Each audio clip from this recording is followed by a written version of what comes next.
On your Samsung phone, open the Settings app. In Settings, scroll down all the way to the bottom and tap on About Phone. In here, you will find your IMEI number. Just copy any of the IMEI number from here. Once you successfully copied, open any browser. In your browser, search for iUnlocker and open this website iUnlocker.com.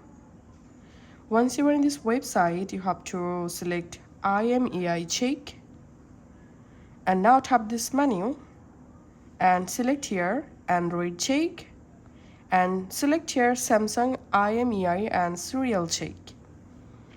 Now all you have to need, scroll down and here you will find enter Samsung IMEI field. Paste here your IMEI number that we just copied, tap on check. Once successfully checked, you have to scroll down and here you will find your Samsung device, all information. We can see my device name, Galaxy S23 FE, and here we can see my device serial number, model number, and here we can see purchase date.